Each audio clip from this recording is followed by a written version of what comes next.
con la parte de la Revolución Rusa con el compañero David Santiago, Ana Carolina, Edison Cortés, Lindsay Herrera y Juliet Lorena. Entre las causas políticas destacan el régimen absolutista del zar, que prohibía muchas libertades y derechos civiles a los trabajadores, así como la participación de Rusia en la Primera Guerra Mundial, que se hizo en contra de la voluntad del pueblo y fue un desastre para el país. Entre las primeras causas está que Rusia estaba en guerra con Alemania, se trataba de la Primera Guerra Mundial, entonces llamada la Gran Guerra, las constantes derrotas que estaban sufriendo los ejércitos rusos en la guerra y las numerosas bajas llevaron al descrédito a los romanos. Entre otras causas está que Rusia sufría una segunda crisis económica con escasez de alimentos para la población que sufría una terrible hambruna. Era un país eminentemente rural y atrasado. La organización social de Rusia estaba basada en la más absoluta desigualdad, distinguiéndose dos clases sociales bien marcadas que eran la nobleza y el pueblo llano. En la parte de los antecedentes encontramos que Rusia era un imperio bajo en régimen zarista, autocrático y represivo. La economía del país se fundamentaba en la parte de la economía agraria. Los terratenientes eran los que manejaban el 85% de esta población. Era un sistema prácticamente feudal. La industria se desarrolla a partir de los principios del siglo XX, sobre todo el capital extranjero. La derrota en la guerra contra Japón se genera en 1905, provoca una revuelta reprimida con severidad, pero a la vez el zar acepta lo que es la creación de una especie de parlamento democrático. Seguimos con el compañero Santiago. Bueno, yo les hablaré de los autores más importantes de esta revolución.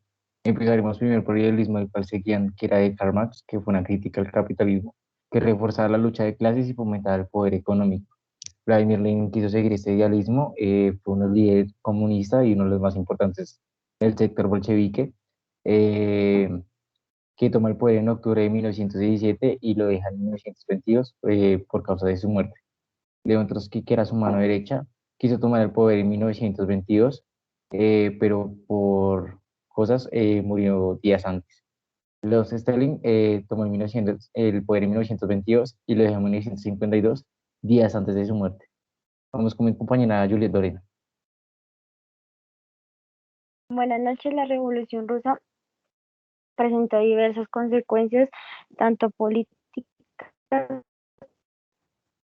económicas. El fin de la monarquía de los zares con la muerte de Renov en 1918, el conflicto entre bolcheviques y contrarrevolucionarios entre 1918 y 1920 concluyeron con la victoria de los primeros. El abandono de Rusia de la Primera Guerra Mundial en 1918 con el Tratado de Brest, surgimiento de la Unión Republicana Socialistas Soviéticas en 1922, quien, quien se convierte en un referente comunista, antagonista al capitalismo.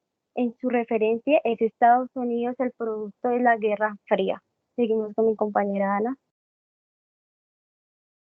En conclusión, el socialismo surgió a mediados del siglo XIX debido al contexto histórico, económico, político y social y sociológico que tenía la Rusia de ese entonces.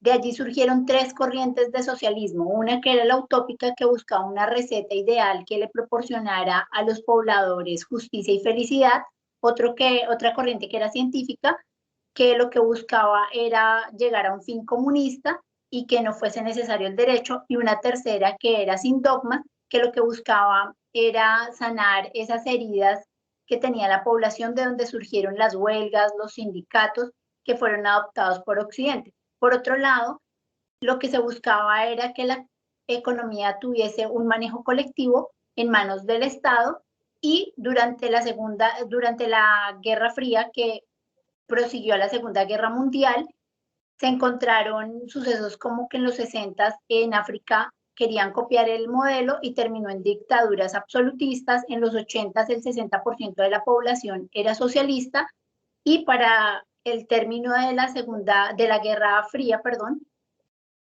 solo el 25% quedó en el régimen socialista. Muchas gracias.